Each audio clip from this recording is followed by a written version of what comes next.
Hello बच्चों, welcome to commerce edge again.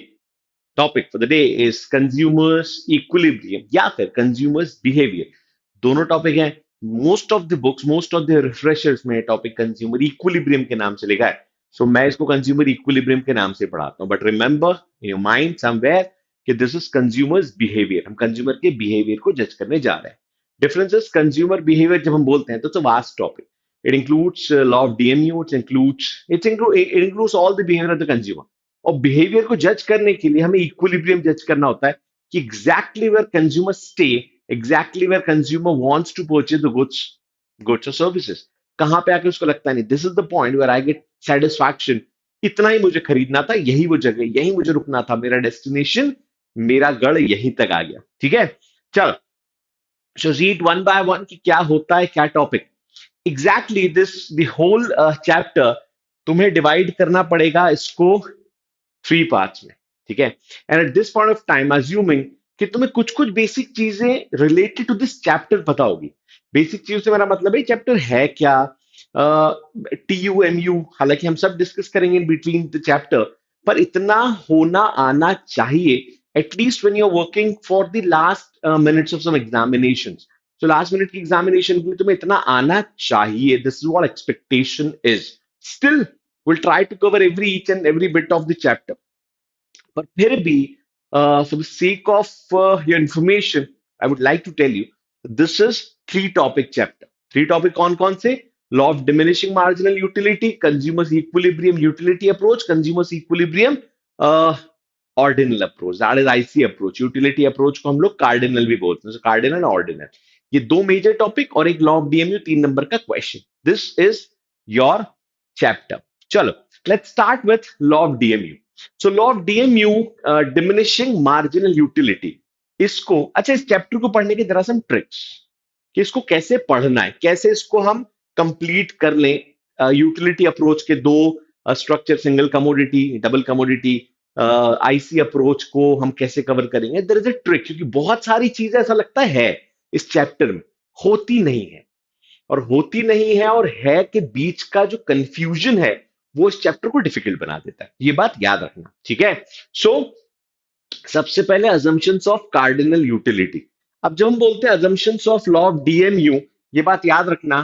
तो अगर हमने लिखा हुआ है अजम्पशंस ऑफ डीएमयू, सो ये चीज इनहेरेंट है कि this is not assumption of just diminishing marginal utility. सिर्फ डीएमयू का अजम्पशन नहीं है, ये पूरी कार्डिनल यूटिलिटी का अजम्पशन है। पूरी कार्डिनल यूटिलिटी। और अजम्पशन क्या क्या है? Utility is a cardinal concept, मतलब utility has to be measured, मतलब यू हैव टू थिंक कि यूटिलिटी को मेजर करा जा सकता है। यूटिलिटी क्या होता है? Want satisfying power of a commodity. ठीक है, उसको मेजर करने की यूनिट्स कौन सी होती है? Utils. The next is consumers income and consumer price of the goods is constant. ना कंज्यूमर की इनकम चेंज होगी ना प्राइस चेंज होगा। फिर marginal utility of the money remains constant. अब जो सेकंड पॉइंट है, समझ सकते हैं हम, अजम्पशन है कि कंज्यूमर की इनकम हमने कांस्टेंट मान ली। थर्ड पॉइंट हम समझ सकते हैं कि हमने प्राइस के चेंज को भी कांस्टेंट मान लिया। तो फोर्थ पॉइंट जो समझने की जरूरत है, MU of money remains constant. इसका मतलब क्या है? बहुत सारे बच्चों को मैंने देखा MU of money remains constant, ये चीज समझ में नहीं आती कि एमयू ऑफ मनी कांस्टेंट का क्या मतलब। और आती है तो वो एक बबल के साथ आती है, आ तो गई बट कुछ अधूरा सा है। मैं तुम्हें बहुत सिंपल तरीके समझाता हूं। सेकेंड पॉइंट को याद रखना। सेकेंड पॉइंट और fourth point is almost the same. Actually वो उसी का इम्प्लीकेशन है, समझना। A person who has 10,000 rupees in pocket, और उसकी इनकम 10,000 रुपीज है, उसको सेक्रीफाइस करना है 1,000 रुपए। तो उसको जो फील होगा that is marginal utility of money. कैसे? कि जब मनी को सेक्रीफाइस करना होता है तो हमें कुछ पेन होता है, कुछ दर्द होता है, कुछ बुरा लगता है। क्यों? क्योंकि जब मनी हमारे पास था तो मनी से प्यार था, मतलब मनी का खुद का अपना एक सेटिस्फैक्शन है। और जब मैं बात बोलता हूं तो everyone around us, I hope understand this concept. हम इंसान है और हमें पता है कि पैसों की जरूरत क्या होती है। सो 1,000 रुपए सेक्रीफाइस करना मतलब 1,000 रुपए की अपनी एक यूटिलिटी है। चलो, अब मान लो इसके पास 10,000 रुपए ना हो के इसको पता चला अचानक एक रात पहले कि इसकी तो जॉब नहीं लग गई है, इसका इसका सैलरी स्ट्रक्चर चेंज हो गया है. Now he has 1 lakh rupees in his pocket and again he has to sacrifice 10,000 rupees. क्या वो सेम दर्द, सेम फीलिंग रहेगी? नहीं. मतलब एमयू की जो यूटिलिटी है, मनी का जो सेटिस्फैक्शन लेवल है, अब वो उतना नहीं रह गया, कम हो गया. 1 लाख में से 1,000 ठीक है यार, दिया जा सकता है. 10,000 में से 1,000, हाँ थोड़ा सा दर्द है, समझ रहे हो. 5,000 में से 1,000, दर्द बढ़ा. In short, utility of money change होती है. पर अब जबकि हमने इनकम का लेवल ही कांस्टेंट मान लिया है, हमने मान लिया नहीं चेंज हो रही हमारी income, so MU of money has to be constant. So we have to assume it. तो ये अजम्पशन दोनों सेम है कि जब इनकम ही चेंज नहीं होगी तो यूटिलिटी सेटिस्फेक्शन भी चेंज नहीं होने वाला मनी का. बस इतना ही. The fourth one. The fifth one is rational consumer. It covers everything. A consumer's choice is rational. वो हमेशा वही good select करेगा जो उसको maximum satisfaction देगा. He is not drunkard person. He is not mentally unstable. वो वो drugged नहीं होगा. वो सब कुछ समझता है. वो सोच समझ के डिसीजन लेता है. रैंडम डिसीजन नहीं लेता. वो मेंटली रिटार्डेड नहीं है. ये सब चीजें रैशनल में कवर हो जाती हैं. हम बहुत सारी चीजें ना लिख के आपका इक्विलिब्रियम में कंज्यूमर के टर्म में हम लोग सीधे यूज कर लेते हैं, भैया कंज्यूमर रैशनल है. The next last one is standard and homogeneous goods. जो हम गुड्स लेंगे that has to be standard. हम कॉफी के साथ या ऐसे मानो जूस के साथ कोल्ड ड्रिंक नहीं मिक्स कर सकते. They are not standard but they are not homogeneous. दोनों की चीजें अलग अलग है. तो अगर हमें चपाती या ब्रेड ले रहे हैं तो हम अचानक उसके साथ आलू पराठा इंक्लूड नहीं कर सकते. ये रैंडम से एग्जाम्पल था, और इंडिया में ये चीज बहुत ज्यादा वर्क करती है. अ, पानी पीने के लिए यूज होता है, बट पानी पी रहे हो और जूस, किसी ने बोला यार पानी से भी तो प्यास बुझती, लेट्स हैव जूस. तो पता चला यार जूस ज्यादा सही है, जूस ही पी लेते हैं. सेटिस्फेक्शन लेवल हर बार चेंज हो जाएगा.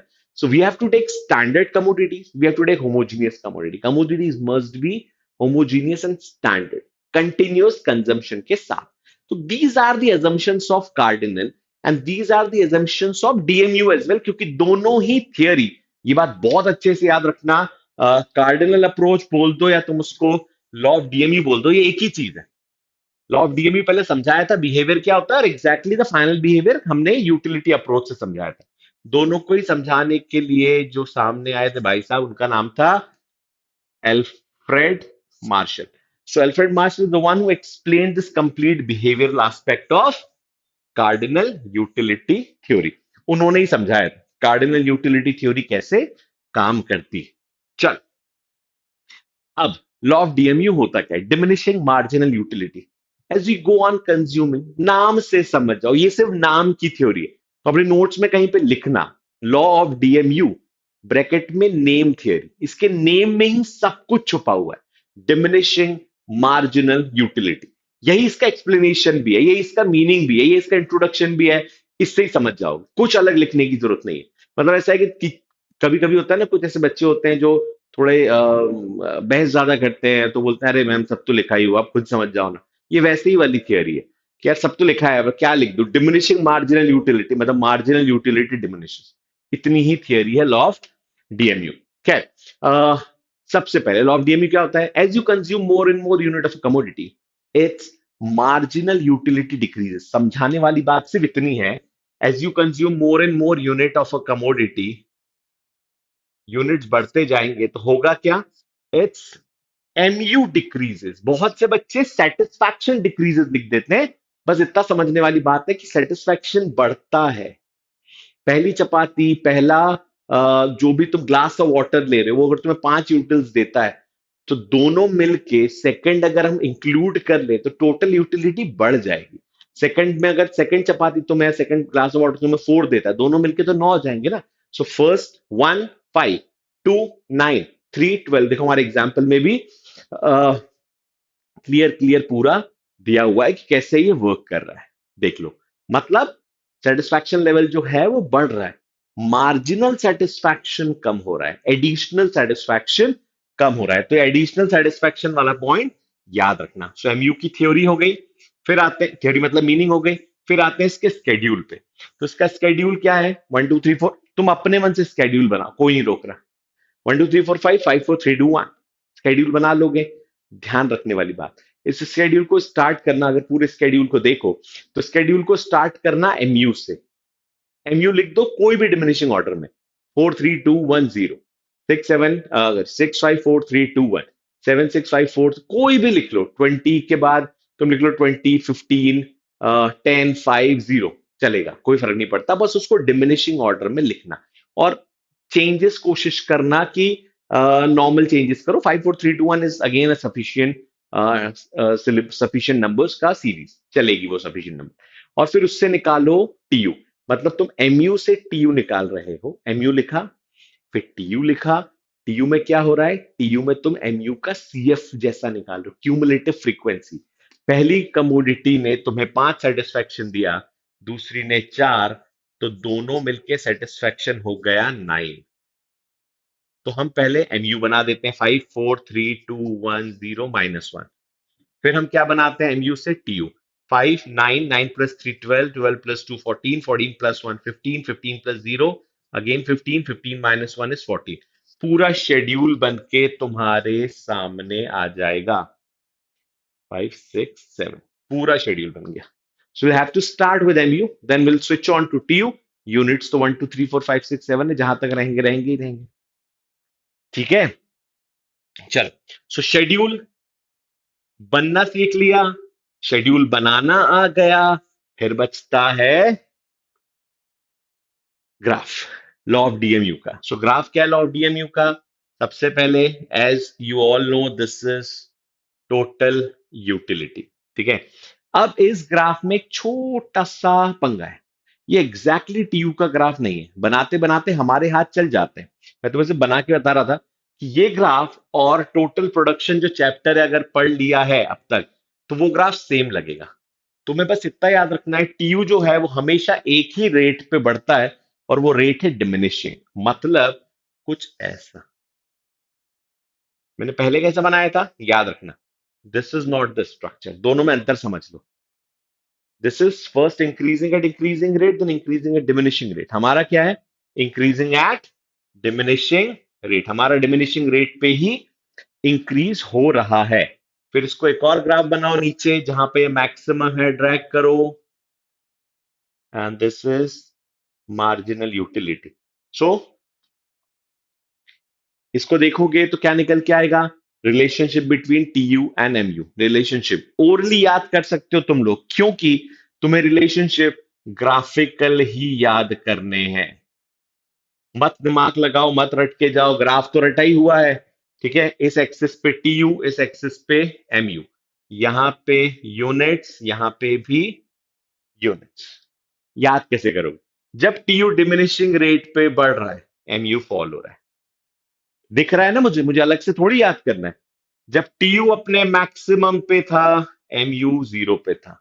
जब टीयू ने फॉल होना शुरू करा, एमयू नेगेटिव हो गया। 3 number, 3 point sufficient.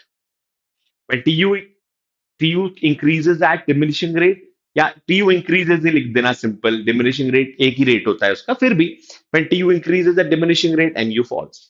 when TU is at its maximum, सिर्फ ग्राफ है, कुछ नहीं देखो। TU is at TU is at its maximum, mu 0, and TU is maximum, mu 0। when टीयू start falling, mu goes negative। मैंने रटा नहीं, मुझे दिख तो रहा ही है, तो दिख रहा है तो क्या समझना, क्या रटना। So meaning schedule graph, bus. This is what the explanation of, complete explanation of law of diminishing marginal utility। Simple theory, सही थ्योरी, अच्छी थ्योरी।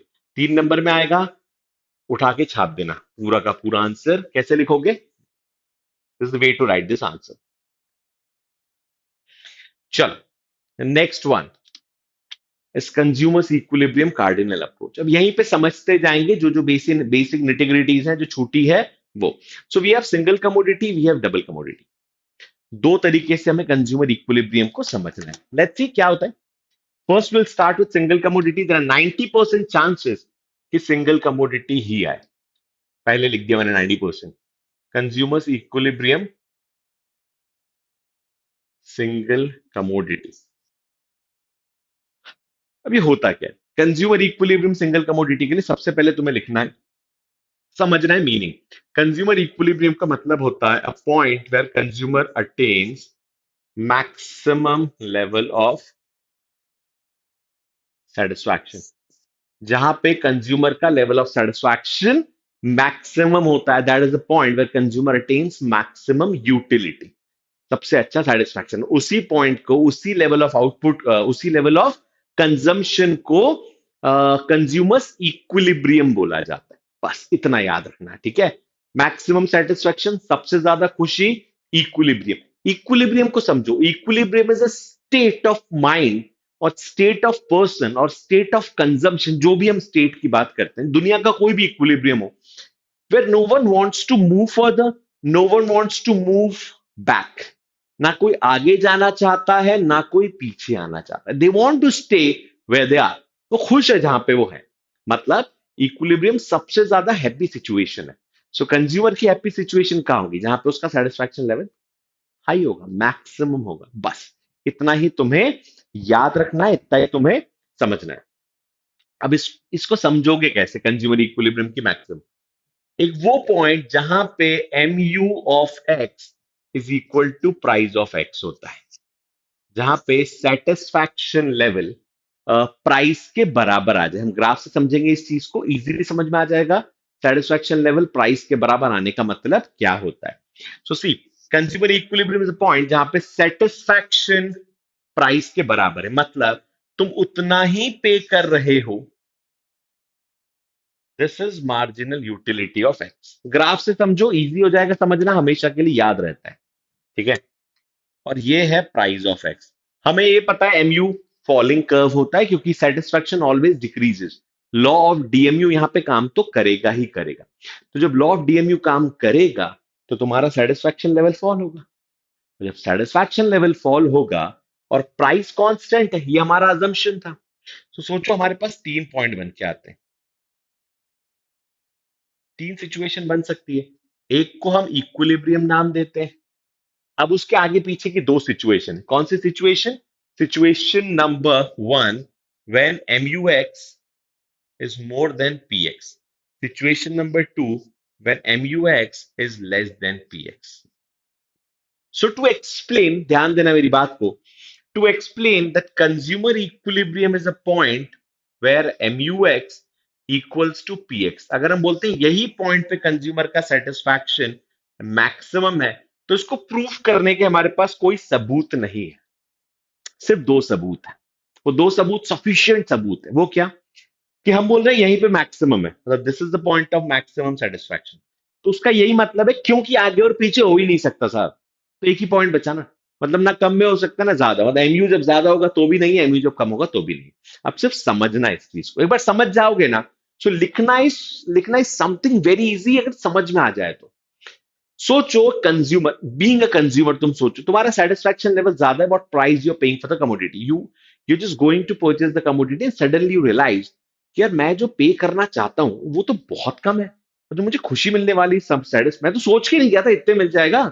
तो हम अपना सेटिस्फैक्शन लेवल जब ज्यादा होता है, तो we increase on the consumption of commodity. Satisfaction ज्यादा है अभी मुझे उससे ज्यादा खुशी मिल रही है, तो कंज्यूमर यूजुअली, रैशनल कंज्यूमर ज्यादा परचेज करते हैं। क्यों? क्योंकि सेटिस्फैक्शन लेवल ज्यादा है।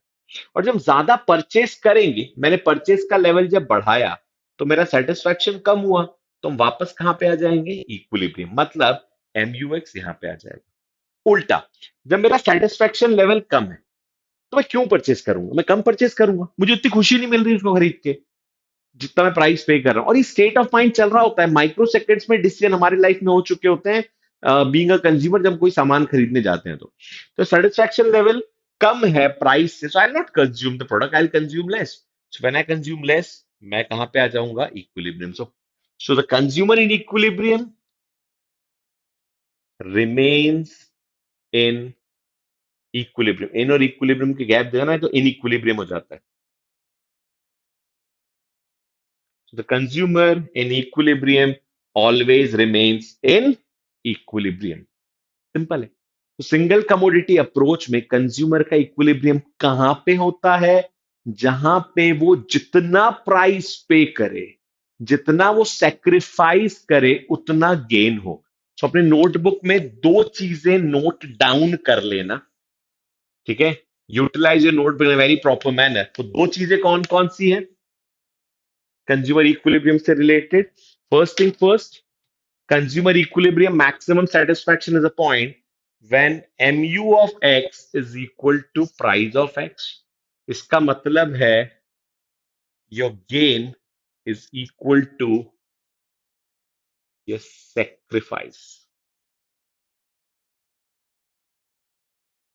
बराबर आ गया, गेन ज्यादा है हम और परचेस करेंगे, सेक्रीफाइस ज्यादा है कम परचेस करेंगे। Finally will reach the point gain and sacrifice equal. ये throughout the consumer equilibrium यही काम करता है। This was Marshallian approach of finding consumer's equilibrium. ठीक है, easy easy easy easy topic, ठीक है, टू अंडरस्टैंड दिस। बस गेन सेक्रीफाइस का कॉन्सेप्ट अच्छे से याद रखना। Consumer equilibrium is not that difficult, और ग्राफ जरूर याद रखना कि ग्राफ का फंडा क्या होता है। बस ग्राफ ये होता है। और एक लास्ट शेड्यूल देख लेते हैं।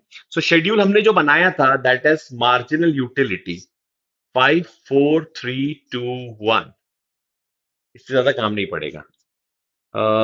यूनिट्स, हालांकि यूनिट्स की जरूरत अलग से नहीं है, 1 2 3 4 5 and price remains constant, so I'll take 3 3 3 3 3।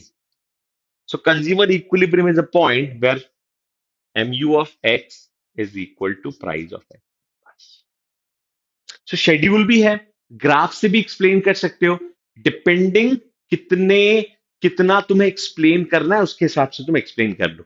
हो सके दोनों बना दो, कोई फर्क नहीं पड़ता कौन सा, थोड़े इनकी खर्च होगी और क्या खर्च हो जाएगा तुम्हारा। ठीक है, तो ग्राफ और शेड्यूल दोनों में एक चीज क्लियर है कि कंज्यूमर इक्विलिब्रियम कहां पे होता है, जहां पे M U X P X के बराबर होगा। अब यही चीज जब टू कमोडिटी अप्रोच पे आएगी तो क्या होने वाला है। टू कमोडिटी अप्रोच कम आएगा, देयर आर 10% चांसेस कि टू कमोडिटी अप्रोच से क्वेश्चन हो जाए। टू कमोडिटी अप्रोच के साथ इशू क्या है, इसका नाम टू कमोडिटी अप्रोच नहीं है, इसका नाम है law of equi marginal utility. बस इस नाम के आसपास वापस ध्यान रखना, इक्वी मार्जिनल यूटिलिटी। अब ये क्या होता है, इसकी पहले डेफिनेशन समझ लेते हैं। Law of equi margin utility मतलब a point, a level of consumption where utility gained from, मेरी बस ये बात याद रखना, utility gained from last rupee spent on each commodity. क्योंकि हम कितनी कमोडिटी ले रहे हैं यहां पे law of equi marginal utility में, दो या दो से ज्यादा कितनी भी ले सकते हैं, क्योंकि ग्राफ तो बनाना ही नहीं है। तो जब ग्राफ नहीं बनाना तो रिस्ट्रिक्शन नहीं है कि दो ही कमोडिटी होगी। सो law of equi marginal utility can works on multiple commodities. जबरदस्ती इसको टू कमोडिटी अप्रोच बना के रख दिया। ये टू कमोडिटी है ही नहीं, मल्टीपल कमोडिटी हम समझेंगे। ठीक है, सो utility gain from last rupee spent on each commodity is equal. मतलब एट लास्ट फाइनली आके तुम्हारे दोनों कमोडिटी का सेटिस्फैक्शन बराबर हो जाना चाहिए। हम बोल सकते हैं कि मुझे इससे भी मैक्सिमम सेटिस्फैक्शन मिला, इससे भी मैक्सिमम मिला। गड़बड़ कहां पे होती, गड़बड़ होती बच्चे इसको क्या समझते हैं कि दोनों कमोडिटी का सेटिस्फैक्शन इक्वल हो गया है। ये उस सेंटेंस के फॉर्मेशन का इशू है। दोनों कमोडिटी का सेटिस्फैक्शन इक्वल होने का मतलब ये नहीं होता। This is not satisfaction equal, ये रिलेटिव सेटिस्फैक्शन है जो इक्वल होता है। मतलब फाइनली तुम्हें जितनी खुशी, जितना सेटिस्फैक्शन एक्स से मिला, उतना ही सेटिस्फैक्शन तुम्हें वाई से भी मिला। अब तुम्हें एक्स का सेटिस्फैक्शन 5 यूनिट पे और वाई का सेटिस्फैक्शन 8 यूनिट पे मिल सकता है, पर इसका यह मतलब नहीं कि 5 और 8 बराबर है। यूनिट्स अलग होंगे लेकिन सेटिस्फैक्शन दोनों का बराबर है। अब ये चीज कैसे हम कर पाएंगे कि सेटिस्फैक्शन बराबर है और यूनिट अलग अलग है, तो इसको कैसे करेंगे जज, इसको कैसे मार्शल ने सॉल्व करा होगा। सो मार्शल ने बोला कि क्योंकि गुड्स की प्राइस पे सेटिस्फैक्शन डिपेंड करता है कहीं ना कहीं, और प्राइस ही सेटिस्फैक्शन का बेस बनता है। तो क्यों ना सेटिस्फैक्शन को प्राइस से डिवाइड कर दिया जाए। तो जब सेटिस्फैक्शन को प्राइस से डिवाइड करोगे तो एक रिलेटिव चेंज आ जाता है। समझना, गेहूं खा के, गेहूं कंज्यूम करके तुम्हें खुशी मिलती है, सेटिस्फैक्शन मिलता है, बट क्योंकि वो बेसिक नीड है, सपोज 20 रुपीज का वीट आता है, तो that's a basic need of your life, ठीक है। और एक एक मोबाइल है that cost somewhere around, upon simple लेते हैं, अपन आईफोन पे नहीं जाते भैया, ठीक है, that is price somewhere around 20,000। अब इसका जो प्राइस है वो अलग है, दोनों की प्राइस। अब इसका सेटिस्फैक्शन लेवल एक्स अमाउंट होगा, इसका सेटिस्फैक्शन लेवल वाई अमाउंट होगा।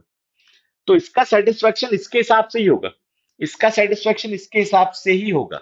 दोनों के इसका सेटिस्फैक्शन मुझे 20,000 नहीं मिल सकता, इसका सेटिस्फैक्शन मुझे 10 रुपए 20 रुपए नहीं मिल सकता। मतलब सेटिस्फैक्शन को भी रुपीस के टर्म में ही देखते हैं, यूटिल्स रुपीस ही तो होते हैं, रुपीस रुपीस जो हम पे कर सकते हैं, और ये रुपीस प्राइस वो रुपीस होती है जो हम एक्चुअली पे करते हैं। इस कॉन्सेप्ट को समझना कभी, ठीक है। अभी अपन ये समझते हैं कि दोनों का अपना अपना सेटिस्फैक्शन लेवल। तो मार्शल साहब ने बोला क्यों ना मार्जिनल यूटिलिटी को एक्स की अपने प्राइस से और मार्जिनल यूटिलिटी ऑफ वाई को अपने प्राइस से डिवाइड कर दो।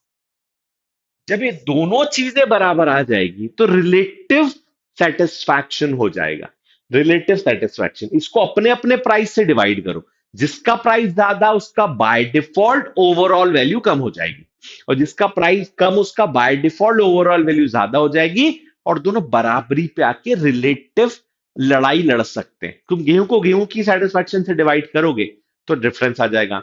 तुम 20 लाख की जो कार है उसका सेटिस्फैक्शन मान लो 18 लाख, 20 लाख, 25 लाख का सेटिस्फैक्शन है, तुम उसको उसकी प्राइस से डिवाइड करोगे तो वो रिलेटिव आ जाएगा, क्योंकि प्राइस भी तो बड़ी है। तो अल्टीमेटली हम एक ही स्टैंडर्ड पे आ जाएंगे, तो जो यूनिट निकल के आएगा वो सेम हो जाएगा। सो रिलेटिव निकालने के लिए मार्शल साहब ने इसको इस तरीके से डिवाइड करा। तो consumer equilibrium two commodity approach का मतलब क्या हुआ कि मैंने अभी बताया था, यूटिलिटी और सेटिस्फैक्शन गेन फ्रॉम लास्ट रूपी spent on each commodity is equal. Finally आके लास्ट रूपी का मतलब क्या है, आखिरी में आके दोनों का सेटिस्फैक्शन बराबर होना चाहिए, मीनिंग हुआ। इसके ज्यादा बोलते ना धागे मत उधेड़ना कि इसके पीछे पड़ जाओ, इस टॉपिक के पीछे। ये बात चेतावनी मान लो, इस बात को सजेशन मान लो मेरी तरफ से, एक्सपीरियंस मान लो, क्योंकि ये टॉपिक सेटिस्फैक्शन का जो टॉपिक है ना, टू कमोडिटी और सिंगल कमोडिटी मान लो, ये टॉपिक होता बहुत सिंपल है, लेकिन क्योंकि बिहेवियरल एस्पेक्ट है जिसको तुम जज करने जा रहे हो नंबर से, हम जब दोनों चीजें मिलाते हैं ना तो गड़बड़ हो जाती है। और हमारे साथ क्या है, हम इसको being a consumer, see we are not producer by birth but we are consumer by birth. तो हमारे लिए ईगो इशू है टू अंडरस्टैंड दिस टॉपिक। यार ऐसा कैसे यार, मैं तो जाता हूं, मेरे साथ तो ऐसा नहीं होता, या मेरे साथ ऐसा होता है लेकिन कैसे होता है मुझे नहीं पता, let's understand. So we don't go into the depth when we read predict production and market and all, but we go into the depth when we have consumers, and the depth is there in our mind। वो mind के अंदर calculations है, इसको martial साहब ने बोला यार इसको कैलकुलेट करा जा सकता है, इसीलिए इसके धागे कम उधेड़ना, ठीक है। खैर, सो मीनिंग लिखा तुमने और तुम्हें सिर्फ लिखना है formula, that's it, that's sufficient. इसके पीछे मत पड़ जाना कि तो अच्छा ग्राफ है ही नहीं, फिर भी अगर कहीं पे किसी स्कूल में ग्राफ बनाया हो सो फॉलो दैट ग्राफ, जहां पे दोनों, एक बार बना के बता दूंगा वो ग्राफ, वो गलत ग्राफ है हालांकि। चलो, सो सेटिस्फैक्शन कहां पे होता है, M U X divided by P X equals to M U Y divided by P Y. अगर ये दो कमोडिटी है, तो तीन कमोडिटी होगी तो M U Z divided by P Z, और अगर तीन से ज्यादा कमोडिटी होगी तो जो भी होगा M U N divided by P N. कितनी भी कमोडिटीज हो, एन, फाइनली सब कुछ किसके इक्वल होगा, एम यू ऑफ मनी। मतलब ये सब कुछ फाइनली बराबर होगा जितना पैसा तुम्हारे पॉकेट में, मतलब यहां से लेके यहां तक तुम्हारा है गेन, और वहां है तुम्हारा सेक्रीफाइस। सो रिलेटिव यूटिलिटी और मनी का सेक्रीफाइस, कितना पैसा तुम्हें देना पड़ रहा है, ये फाइनली बराबर होता है। सो गेन बहुत ज्यादा हो गए तो क्यों ना अपन कुछ गेन को कम कर दें, हमें समझ में आ गया कि गेन कितने सारे हो सकते हैं, एन नंबर ऑफ गेन हो सकते हैं, पर हम इसे टू पे रखते हैं। ठीक है, equals to MUM. It looks good, it looks clean, it satisfied ego of most of the academicians in India कि भैया इतना ही होता है, क्यों तुम्हें लिखना है? जब हमने लिखा, क्वेश्चन में लिख दिया consumer's equilibrium two commodity approach, so two commodity approach का मतलब है ठीक है, वो law of equi marginal utility ही है। अच्छा, नाम में क्या छुपा हुआ है? इक्वी मार्जिनल यूटिलिटी, कि मार्जिनल यूटिलिटी लास्ट यूनिट की यूटिलिटी फाइनली आके बराबर हो जाएगी। बस ये याद रखना और ये याद रखना, इसके साथ ये जरूर लिख देना, हमेशा काम आसान हो जाएगा, एक्सप्लेनेशन कंप्लीट हो जाता है। बाकी तुम जो भी लिखो टीचर को समझ में आ जाएगा, हाँ यार इसको पता एग्जैक्टली गेन और सेक्रीफाइस कहां पे हो रहा है। फिर आते हैं इंडिफरेंस कर्व अप्रोच। ठीक है, graphical approach. Now this is ordinal, यहां पे कैलकुलेशन नहीं है, यहां पे हमें ग्राफ से समझना है कि कंज्यूमर का इक्विलिब्रियम कहां पे होगा, ध्यान देना। सो पहले अजम्पशन देख लेते हैं जल्दी से। Assumption is rationality, ordinality, diminishing marginal rate of substitution. पहले दो समझते हैं, रैशनैलिटी ऑर्डिनैलिटी क्या होता है। I hope after all the explanation I should not explain you rationality, तुम लोग को माइंड में क्लिक हो जाएगा। रैशनल मतलब consumer who is of sound mind, he always chooses a product which gives him or her maximum satisfaction. He or she is not confused. He or she is not mentally unstable to choose his product. He is rational enough to select or to choose a particular combination of commodities. वो choose कर सकता है, कर सकती है। फिर आते हैं ऑर्डिनैलिटी। ऑर्डिनैलिटी इज अजम्पशन है कि हम मार्शल साहब के प्रिंसिपल में से एक प्रिंसिपल हटा रहे हैं। वो क्या? कि सेटिस्फैक्शन को मेजर करा जा सकता है। हम मान रहे हैं कि सेटिस्फैक्शन को ऑर्डर करा जा सकता है, मेजर करा नहीं जा सकता। We assuming, we accepting this fact कि सेटिस्फैक्शन मेजर हो ही नहीं सकता। किसी का सेटिस्फैक्शन क्या मेजर होगा? मैं अचानक घर गया, मैंने चपाती खाई, मुझे उस चपाती से सेटिस्फैक्शन कितना मिला? हम इतने पढ़ लिख लेते हैं, हम सीबीएसई के अच्छे अच्छे स्कूल्स में पढ़ रहे हैं, हम हम हम वीडियो देख के पढ़ाई कर लेते हैं, हम किसी साल ऑनलाइन पढ़ाई कर लेते, हमें समझ में नहीं आता यार मुझे कितना सेटिस्फेक्शन मिला एक चपाती से, एक ग्लास ऑफ वाटर से। सो इंडिया में बाकी लोगों को और वर्ल्ड में बाकी लोगों को समझ में कैसे आएगा यार? It's impossible. सो इन्होंने बोला नहीं, this is not a good way to learn satisfaction level. तो उन्होंने बोला नहीं, वील ऑर्डर इट। हमें ये पता है पहली चपाती मुझे ज्यादा सेटिस्फेक्शन देती है, we accept this fact, Hicks और एलन साहब ने बोला। सो जो आईसी अप्रोच है, जिसको हम ऑर्डिनल अप्रोच भी बोलते हैं, this was given by Hicks and Allen. दो प्रोफेसर थे, professor Hicks and professor Allen. इन्होंने कॉन्सेप्ट दिया था, इन्होंने बोला नहीं हम ऑर्डर करेंगे, हमें पता है पहली चपाती ज्यादा, दूसरी चपाती कम, तीसरी चपाती और कम सेटिस्फैक्शन देती है। फिर है डिमिनिशिंग एमआरएस। इसको समझने के लिए ग्राफ बनाना जरूरी, तो पहले बाकी देख लेते हैं ताकि हम बाकी चीजें समझ लें। फिर consistency and transitivity of choice. Consistency क्या होता है?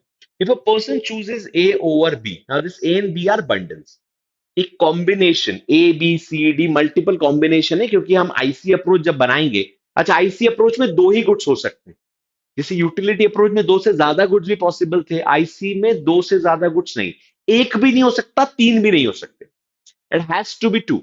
अप्रोच इंडिफरेंस कर्व है, कर्व मतलब ग्राफ पे बनेगा, और ग्राफ पे दो ही गुड्स प्लॉट होंगे, एक्स और वाई। सो जो दो गुड्स का एक बंडल कॉम्बिनेशन बनने वाला है, मान लो ए बंडल, ए कॉम्बिनेशन, कितने भी एक्स और कितने भी वाई है, वो हमने चूज कर लिया। ठीक है, मैं यहां लिख देता हूं 3 and 2, this is X, this is Y, काम आएगा भी आगे, एंड 2 and 3, मान लो दो कॉम्बिनेशन है, this is A, this is B. If I choose A over B, I never choose B over A. मैं बी को ए के ऊपर एक पॉइंट ऑफ टाइम पे स्विच चूज नहीं करूंगा, I be consistent in my choice. Reason be, I am a rational consumer, मैंने सोच समझ करा होगा, मुझे कोई भी बहका नहीं सकता। अब लालच दे के कि भैया तुम्हें वाई ज्यादा मिल रहा है, देख लो, मैं बोलूंगा ठीक है लेकिन एक्स कम भी तो हो रहा है। मैं समझदार कंज्यूमर हूं, मैं रैशनल हूं, मुझे नहीं चाहिए, मुझे लालच में पड़ना ही नहीं है। ठीक है, so being a rational consumer हम इस चीज को समझेंगे कि हमें बहकना नहीं है। So we are consistent. The next is साथ में लिखा हुआ है transitivity of choice. So what exactly is this? ये फर्दर एक्सप्लेनेशन है कंसिस्टेंसी का. इस A is preferred over B and B is preferred over C, bundles. So मान लेंगे A is automatically preferred over C. A C पे भी तो preferred हो ही रहा है, ठीक है, मान लेते हैं इसलिए, ठीक है. So this is transitivity of choice, transitivity principle. अब नेक्स्ट आता है मोनोटोनिक प्रेफरेंसेस. इसको याद रखना, हमें बहकना नहीं है. अगर हमने ए को चूज कर लिया है बी पे, मैं तुम्हें बता रहा हूं monotonic preference is the fifth one. If A is preferred over B at a particular point of time, B never preferred over A. उस पॉइंट ऑफ टाइम पे प्रिफर हो ही नहीं सकता. क्यों? क्योंकि हमें समझ में आ गया कि लालच तो है, पर वाई का लालच है, एक्स तो कम हो रहा है. फिर कोई बोले रुको रुको रुको, मैं बहकाता हूं तुम्हें, हम तुम्हारे लालच को समझ गए. वो बोले ठीक है, मैं एक और बंडल देता हूं, बंडल नंबर सी, जिसमें एक्स और वाई में से वाई तो चलो, एक्स तो चलो उतना ही देते हैं, जो तीन था तीन रख दिया, और सिर्फ वाई बढ़ा देते हैं. तो हम क्या बोलेंगे, यार बी में क्या गड़बड़ हो रही थी, बी क्यों चूज नहीं करा, क्योंकि वाई ज्यादा मिल रहा है, एक्सेप्टेबल. एक्स कम भी तो हो रहा है यहां पे. वो बोल रहा है ठीक है, एक्स कम नहीं करेंगे, वाई बढ़ा देंगे. अब बोलो, शिफ्ट हो जाएंगे साहब. ठीक है, इतनी भी ईमानदारी अच्छी नहीं है. फायदा मिल रहा है, फायदा जब मिलेगा वहां जाएंगे. कंज्यूमर है तो कंज्यूमर का काम है फायदा लेना, प्रोड्यूसर अपना फायदा करता है, तो हम स्विच हो जाएंगे. यहां टूट गई ईमानदारी. मतलब कंज्यूमर तभी स्विच होगा व्हेन ही हैज, ध्यान रखना, when he has more of at least one good. At least एक गुड ज्यादा होगा, and no less of another. एक ज्यादा मिलेगा और दूसरा कम नहीं होगा, तो कंज्यूमर स्विच हो जाएगा. सो कंज्यूमर ओनली स्विच और शिफ्ट हिज प्रेफरेंस. मोनोटोनिक का ये मतलब है, अदरवाइज नहीं होगा. ये भी मतलब मोनोटोनिक का ही है. तो consumer is consistent, only shift his preference when he has more of at least one good and no less of another. जब तक दूसरा कम नहीं होगा, वो स्विच एंड शिफ्ट नहीं होने वाला. चल, अब बनाते हैं आईसी और आते हैं कंज्यूमर्स इक्विलिब्रियम पे. कंज्यूमर इक्विलिब्रियम कैसे काम करने वाला है, ठीक है.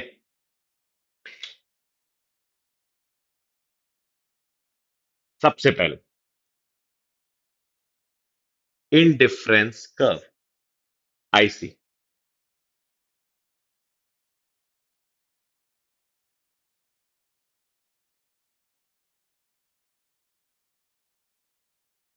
ये क्या है? इंडिफरेंस कर्व की डेफिनेशन अगर लिखनी है तो क्या लिखोगे? It is locus of points. अलग अलग पॉइंट्स हैं, point A, point B, point C, point D. Unlimited point बन सकते हैं. हर एक पॉइंट की खासियत क्या है? हर एक point gives you same level of satisfaction. पहली चीज. दूसरी बात, जो डिमिनिशिंग एमआरएस था वो समझो. डिमिनिशिंग एमआरएस क्या बताता है? कि जैसे जैसे, ध्यान रखना, जैसे जैसे तुम एक्स को एक पर्टिकुलर यूनिट पे बढ़ाओगे, याद रखना, एक पर्टिकुलर यूनिट पे, X one, X two, X three, Y जो है ना वो कम होगा, क्योंकि इनकम लिमिटेड है. लेकिन उसके कम होने का जो रेट है वो भी कम हो जाएगा. मतलब बहुत सिंपल समझना इस चीज को. Diminishing marginal rate of substitution. हम किसको सब्सटीट्यूट कर रहे हैं? लिखते जाता हूं मैं ताकि दिमाग लिखे हुए पे चले. We are substituting X for Y. मैं दोनों ग्राफ की बात कर रहा हूं, ये ग्राफ ज्यादा क्लियर है एमआरएस समझने के लिए, इससे समझते हैं. सो मैं सब्सटीट्यूटिंग एक्स फॉर वाई, हम एक्स को ले रहे हैं वाई के लिए, वाई सब्सटीट्यूट होता जा रहा है. तो जब एक्स ले रहे हैं तो एक्स का सेटिस्फैक्शन जो लेवल है कम हो जाएगा. जो चीज हमारे पास ज्यादा होती है उसकी वैल्यू लाइफ में नहीं रहती, ऐसे समझो. और जो चीज हमारे पास कम होती जा रही है, दैट इज वाई, उसकी वैल्यू अब बढ़ती जा रही है, तो वाई की वैल्यू बढ़ती जाएगी. तो वाई की वैल्यू जो बढ़ती जाएगी और एक्स की वैल्यू कम, तो हर बार हम एक्स के बदले वाई देने का जो रेशो है, जो रेट है, वो कम कर देंगे हर बार. क्योंकि सेटिस्फेक्शन लेवल तो काम करेगा ना. तो पहली बार हमने दे दिया बहुत सारा, भाई ले जाओ यार बहुत पड़ा है. दूसरी बार हमने थोड़ा कम दिया, तीसरी बार और कम, चौथी बार दिमाग की बत्ती जली, नहीं नहीं, वाई तो कम होता जा रहा है यार, एक्स तो बढ़ता जा रहा है, तो वाई हम कम करेंगे. सो हम हर बार y का जो सेक्रीफाइस का रेट है, जो सब्सटीट्यूशन का रेट है, वो कम करेंगे। तभी हमारा जो कर्व है वो कैसा बन जाता है? IC is convex to the origin. कोई बोलता है आईसी डाउनवर्ड स्लोपिंग। आईसी की properties, it's a downward sloping curve. Yes, income is limited, simple सा reason. IC is convex to the origin. Convex है, पहले स्लोप ज्यादा है, स्पीड से फॉल हो रहा है, फिर धीरे धीरे देखो उसके फॉल होने का जो रेट है वो कम होते जा रहा है। स्पीड से फॉल, धीरे फॉल।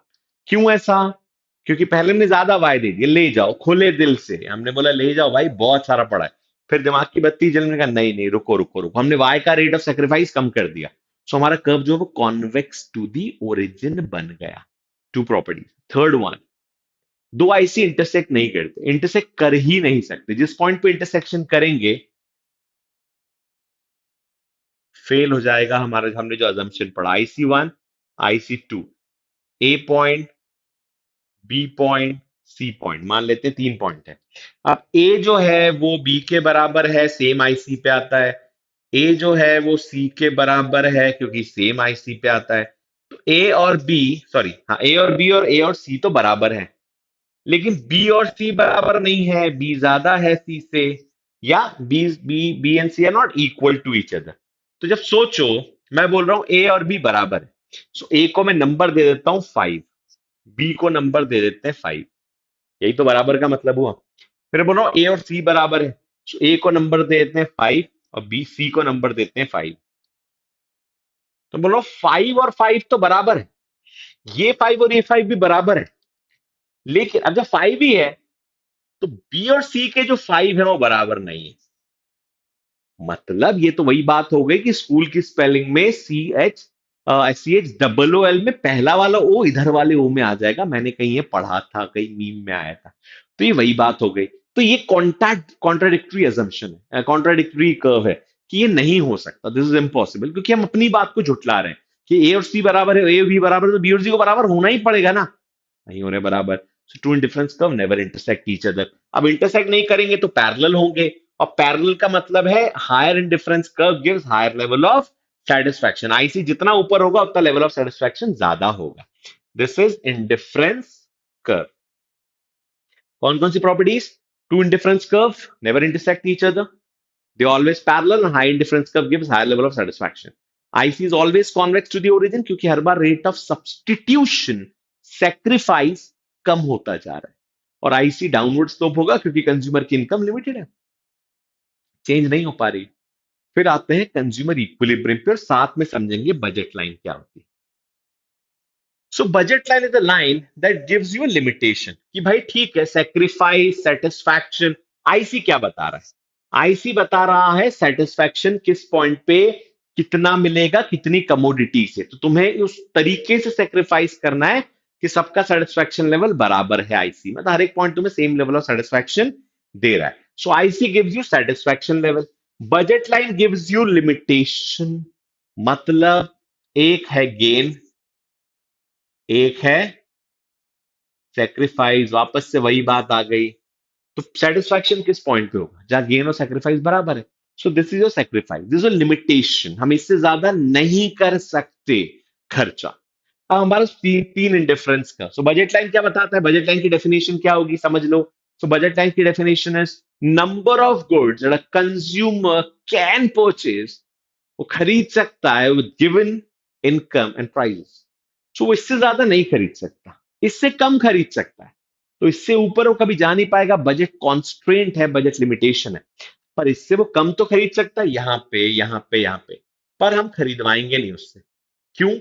क्योंकि वो कंज्यूमर अपने सेटिस्फैक्शन को हमेशा फुल यूटिलाइज करेगा। ये अजम्पशन लेना पड़ेगा while we are going for consumer's equilibrium theory, नहीं तो हम थ्योरी कभी बना ही नहीं पाए। हमें नहीं पता, कोई कंज्यूमर बोलेगा ठीक है उसने इतना करा मैं तो कम करूंगा, बोलेगा नहीं मैं तो ज्यादा कर सकता हूँ। सो कंफ्यूजन के चक्कर हमने बोला नहीं, सब एक जैसा करेंगे, लड़ाई नहीं चाहिए। ठीक है, चलो। So consumer always purchase full utilisation of their budget. अब तीन इंडिफरेंस कर्व है, IC1, IC2, IC3। आईसी सही बन जाए आधा जीवन सफल हो जाता है। सो IC1, IC2 and IC3 three indifference curves ना। समझो इस बात, IC1 is the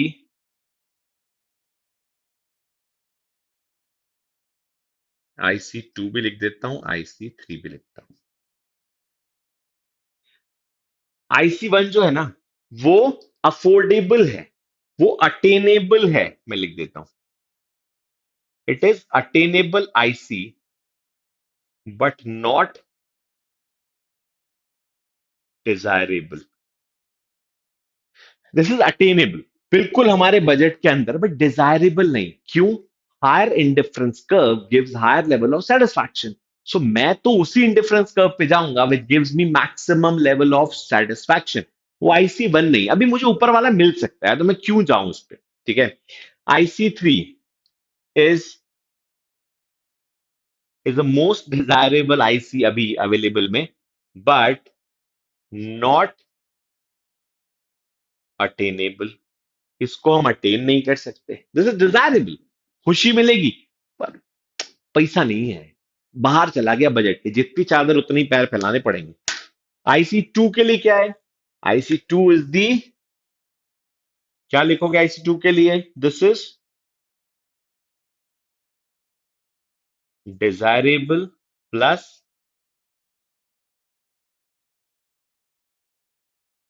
अटेनेबल। ये डिजायरेबल भी है, ये अटेनेबल भी है। क्लियर है? सो IC1 is attainable but not desirable. This is, so equilibrium कहां पे बना?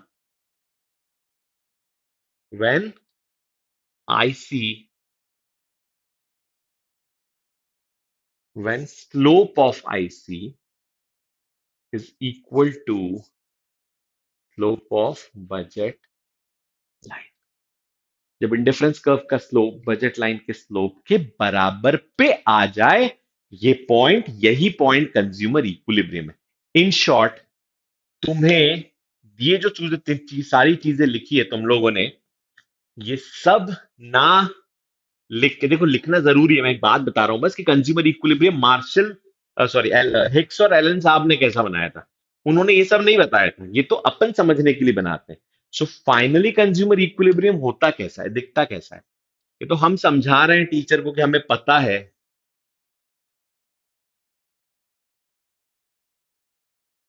In difference curve, this is point of equilibrium,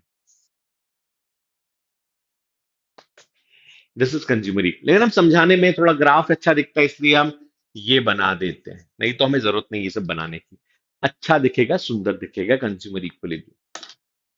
so this is what the equilibrium chapter is. अब देखो, तो हमारे पास तीन चीज है। कौन कौन सी? मैं टेस्ट और ट्रायल मेथड बता रहा हूं। लॉ ऑफ DMU, 3 मार्क का question, meaning, assumption, graph, schedule। You have consumer's equilibrium two का सिंगल कमोडिटी अप्रोच। तुम्हें उसमें से इतना समझना है, सेटिस्फैक्शन गेन के बराबर होगा, that is MUX equals to PX। Graph और स्केड्यूल दोनों से समझा सकते हो वहां पे, और दोनों से समझा देना आसान हो जाएगा, नंबर मिलने के चांसेस बढ़ जाएंगे। फिर आता है टू कमोडिटी अप्रोच, जिसके चांसेस 10-12% होंगे आने के।